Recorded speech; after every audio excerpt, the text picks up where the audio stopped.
So one thing that can help you along the path is keeping the things that you want for yourself, the things you want to experience more of, reading some kind of material about that thing. So for example,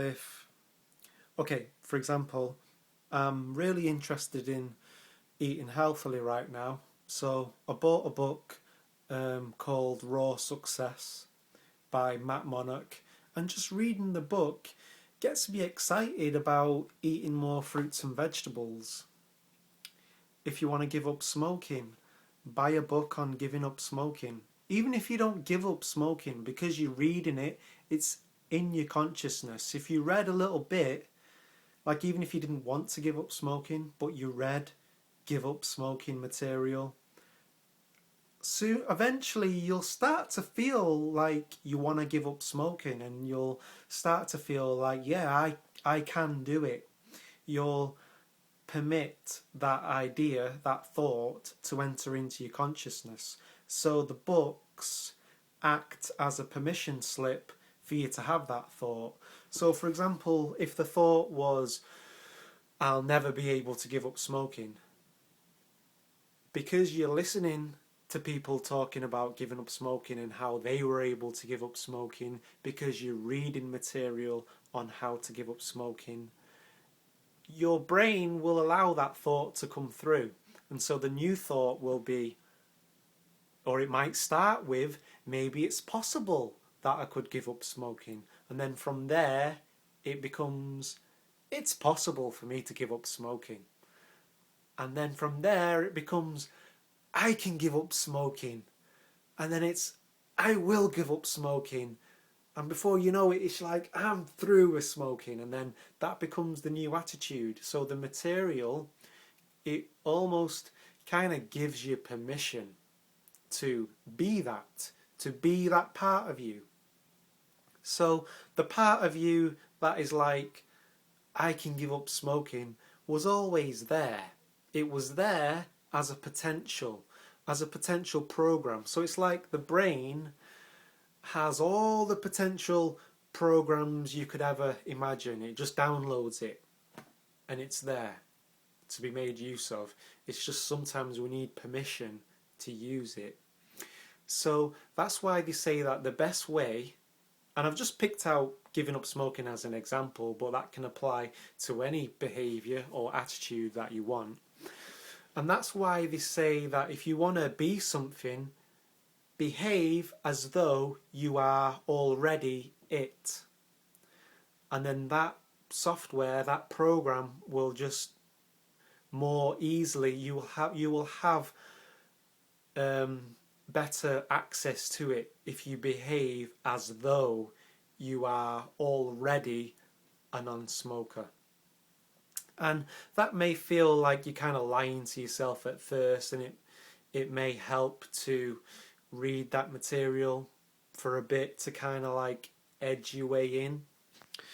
So my tip is to, for at least half an hour every day, read some form of life solution material, whether it be spiritual books or self-help material, psychology, or even listening to audios whenever you can, that is around life solutions. And when you do that, this is what's going to happen. This is what's happened with me anyway. After a while, you start to see what were previously problems start to become challenges. And you could have, I don't know, maybe a challenging relationship in your life, but you begin to see that relationship as a gift. You begin to look at it from a different perspective. So you start to say to yourself, well, hang on a minute, this person is teaching me about my feelings of whatever it may be, abandonment, unworthiness. I've definitely had the abandonment one, and a lot of girls in my life showed up to show me that about myself and give me an opportunity to heal that. So that's my tip. And I was just thinking about that earlier because I was thinking about how comedians, because they're so used to being a comedian up on stage, they're writing a lot of material, and because they do it so much, they begin to look at everything in a comical light.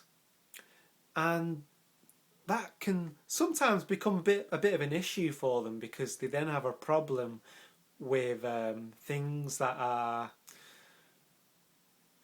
quite somber. I don't know, maybe somebody's died or something, and their brain automatically looks for the comedy within it, which can sometimes maybe be a bit inappropriate. And they acknowledge that about themselves, that that's the way that their brain works, I guess. So, but with the life solution material, if you read even just half an hour every day, it's going to start having an effect on how you interact with your reality and your world. If you're in a job right now that you're not particularly happy with that job, you don't really want to be there, I was saying in a previous tip was to take a book with you to work. Just have the material on you. Even if you don't manage to get around to reading that material on your lunch break or whatever, just carry it around with you. I'm forever writing things on the wall and sticking up bits of paper with things to remind me, certain sayings that resonate with me, and I'd really recommend you get a journal. And anything, the videos that you're watching on YouTube, if ever you watch a video where someone says something and it gets you going, gets that juice flowing, that sense of, yeah, I'm liking this, what that person's saying, if it's really resonating with you, write it down in your journal. I did this for a few months. I wish I'd carried on doing it. And whenever I'd be, a little bit off centre or I've lost my balance, the motivation's not quite there, I'd pick up my journal and I'd read it and I'd think, yeah, I remember that. And what that does is it helps you to get back into that part of your brain. So it's learning to stay in that part of our brain. It's like sometimes we go downtown in the brain to all the sordid places of our mind. We find ourselves in that place of the mind, and sometimes it can be an arduous journey to find our way back to the countryside where the air is fresh and the blue skies and the birds singing. So I don't know, maybe sometimes we need to go downtown to learn about ourselves and heal certain aspects of ourselves. But anyway, I hope you got something from that, guys. And I'm going to leave it there. Peace. Catch us later.